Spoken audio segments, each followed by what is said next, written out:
I hope I haven't given the impression in the last video I made about Nadine Dorries that I approve entirely of everything that she has written in her book. I approve very little of what she's written in the book. I am greatly impressed by her delivery in front of television cameras. I'm greatly impressed by that. The book, though it is a tremendous read, is broadly speaking twaddle. Now, I'd like to read you a few passages of it so that you can actually hear what twaddle it is. It's about how wonderful Boris is and how everybody that she speaks to is sort of anonymous or unable to speak. Let me give you an example of this. This is from chapter 9.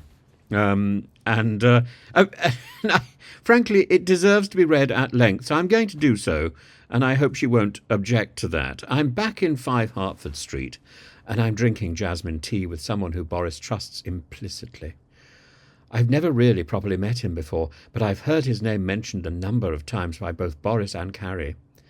I wanted to speak to this person because he was there at the end, in the final days, and he is also well connected across Whitehall and the media world. It makes it sound as if Boris is in some sort of Hitler bunker.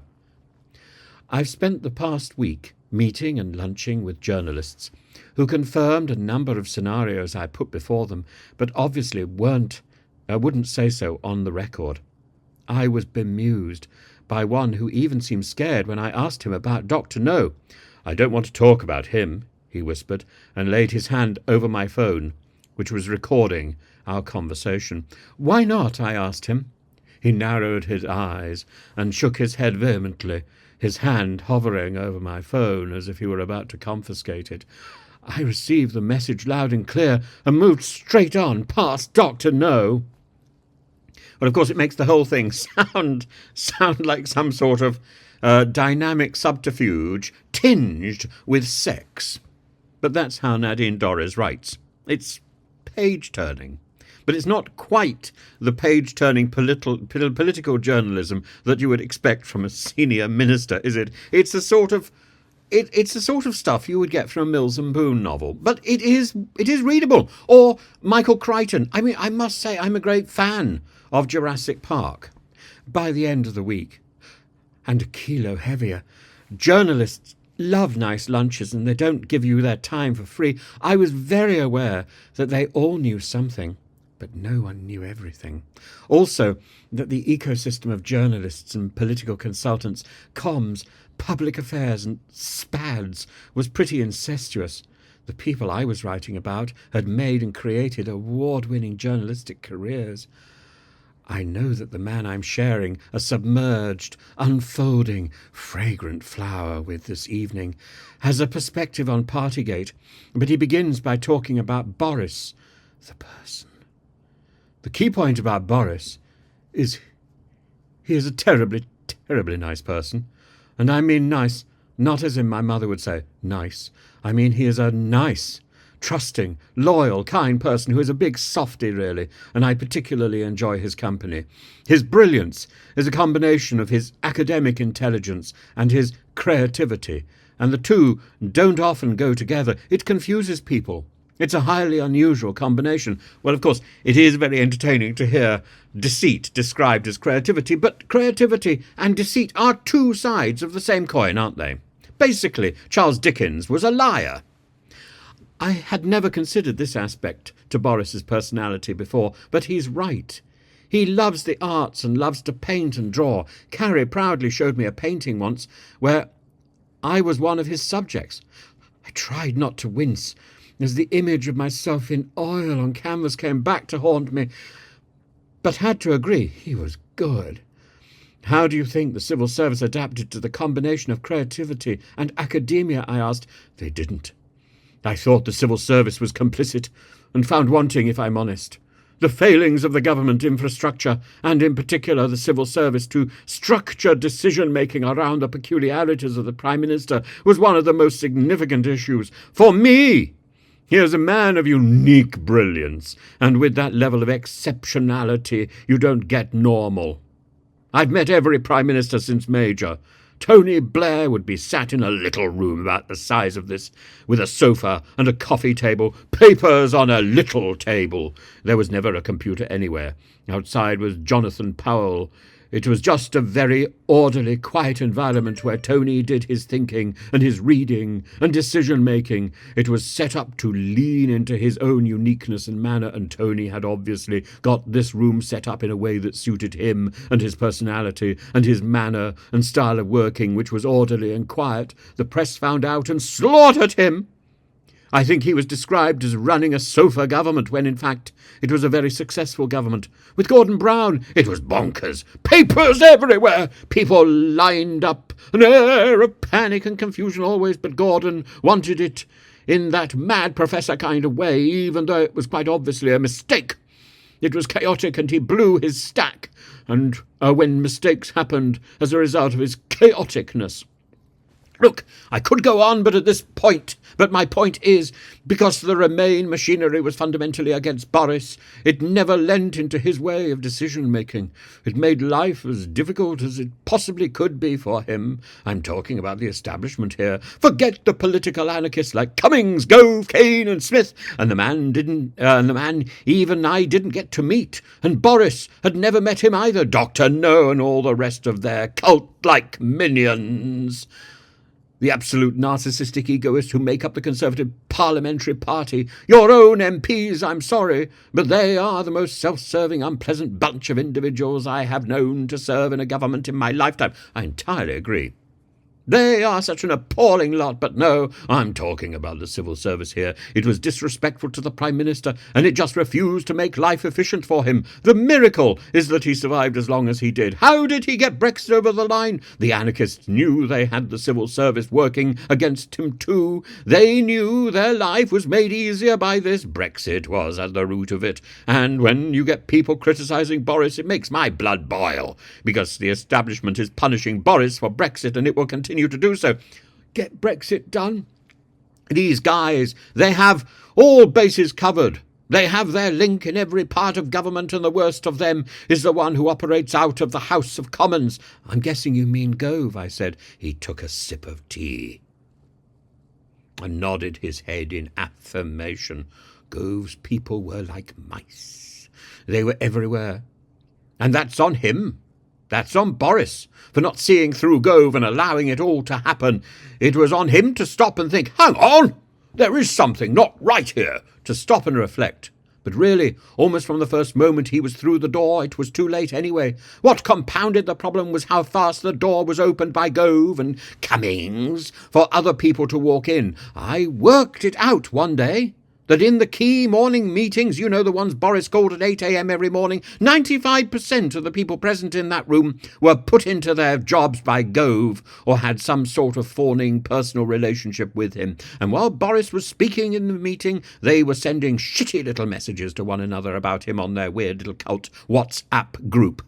It was fucking out of order, and when you and I were in there in number 10, you kind of shook your head in disbelief and thought, hang on, Boris is the Prime Minister. What the fuck are you doing here? The ghost of Gove was in every meeting. His spies were everywhere. And I don't know Cummings, right? I don't really know Gove. But all I see are people who have not lived up to the trust that has been invested in them at the highest level in the land, and that's unforgivable from my point of view. Cummings, he was given this incredible opportunity. He was at the centre of power, and, you know, he was obviously one of the men at the forefront of efforts to undermine Boris from the very, very beginning. I mean, on day one. And people saw it, but they sort of shook their heads and thought, no, this can't be right. I just find it bizarre that we didn't deal with that much earlier on, or connect the relationships that everyone around Boris had with Michael Gove. Even one of the women in the morning meetings was Gove's ex-girlfriend. I mean, what the actual... His political secretary, one of the closest people to him, the guy who told him he absolutely had to go out to the dispatch box and back Owen Paterson at all costs, was a Gove appointment. Why did no one put it all in one basket and say, hang on, I'll tell you why, because they knew what they were all doing, and they populated the place before Boris could hang up his hat, and Boris trusted Michael, and that was one huge fucking mistake. Entering your world is a bit of a mind... if I'm honest, because it's so bad arse. The people, the facilities, and by that I mean number 10. I know I come from this with a corporate perspective, but if I had been Boris, I would have been embarrassed to entertain world leaders in that place. It's a shambles. The whole place is set up for mediocre performance, the whole thing. So I'm sorry if all of this is not going to sound political at all, because it's not. It's just how a sort of corporate person coming into your world sees it and goes, what? I mean, even the bacon rolls? Who eats that shit? It's so bad they serve stale white rolls and slices of cold yellow fat to people. He shook his head and sipped his drink, as if repulsed by the memory and needing to clear his plate. He then began to laugh and put his hands over his eyes and then wiped them. I mean, gee, it was like it was 4:45. I thought they'd be serving fish paste sandwiches to Macron for lunch. Anyway, the absolute most bizarre moment of those last days was when Gove phoned up to say, I'm coming in to be supportive, to shore Boris up, you know. This was half believable to some. There have been a handful of resignations, but there was no oomph behind it. They were watery resignations. That were more of a damp squib than a thunderclap, and it was very possible at that point that things could be turned around. I knew, though, in my heart of hearts, what their intentions would be, and from the second Simon Finn came into the room and said, Michael wants to pop in. The alarm bells rang. It was July, right? We could have turned it around and got Boris safely into the recess. You lot went on your school holidays from, when, 20th of Jan to September? And then you have a couple of weeks back when nothing really happens, and then you fuck off for the conference session. So I was thinking, what's the plan here? What are they up to? And I chatted to the likes of you and a few of the others, and it was as plain as day, the vote of no confidence, all that stuff, the timing of it, the leaks and everything. It was all to get Boris down in July fast, hold a leadership election over the summer, and get Rishi in place before the conference in October. They were basically running out of time because they knew they had to get someone in to give them time to bed in before an election in May of 24. It was all about the timing. Anyway, I think it's a tremendous read, but it's a conspiracy theory. And the fact that she puts the words into somebody else's mouth doesn't make it any more believable.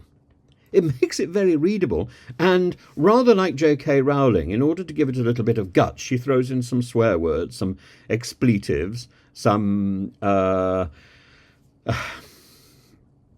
some four-letter words, which so many of them actually, it's almost impossible to read aloud. But given that fact, it's a page turner. But the fact that it's a page turner, the fact that it's actually, even for Nadine Dorries, it's written very well. It's not Dickens, but it's on a par with J.K. Rowling, frankly. And as I say, it's interesting, but it's not truthful. It's not fact.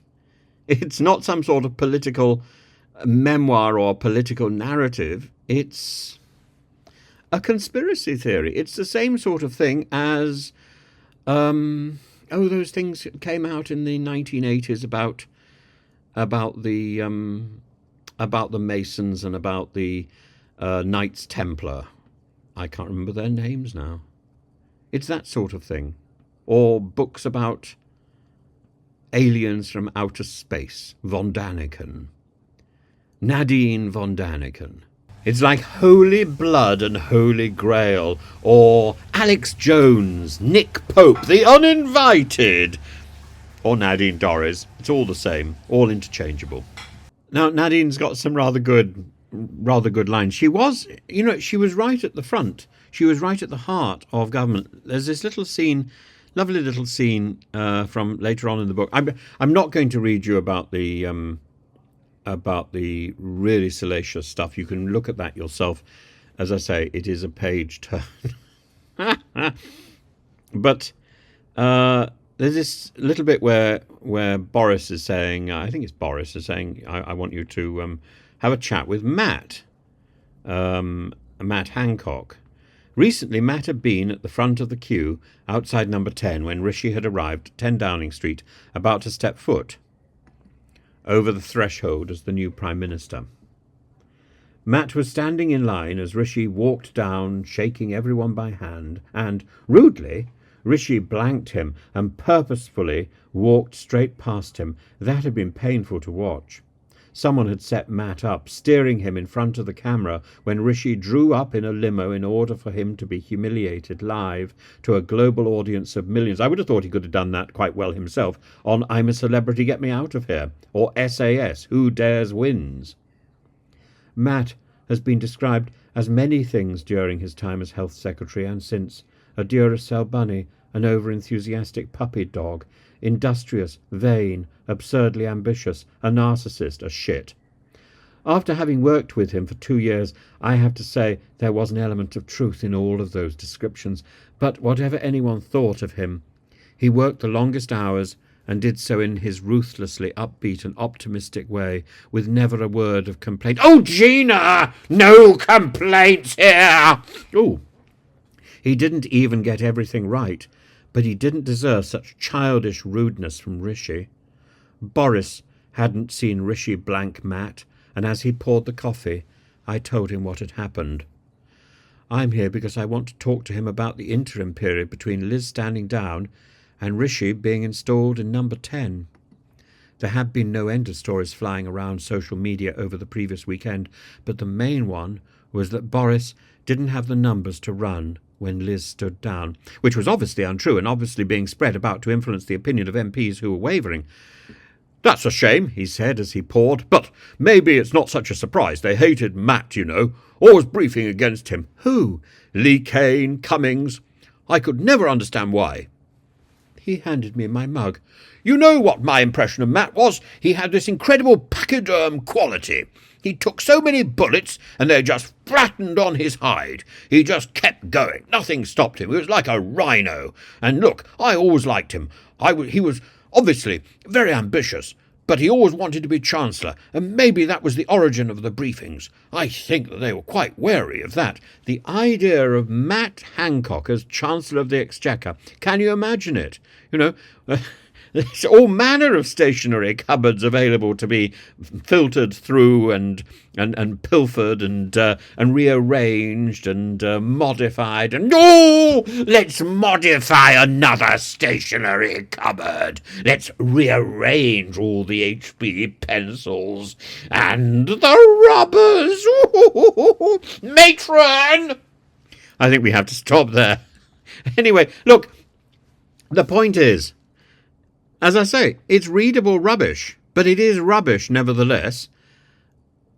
But, you know, if you want a good Christmas read, I think it's worth buying. Frankly, I really do. I can't fault it as fiction, but I do fault it as political analysis. But it's a much better read, by the way, than Matt Hancock's memoirs, with or without Isabel Oakeshott's help. Sorry, Mrs.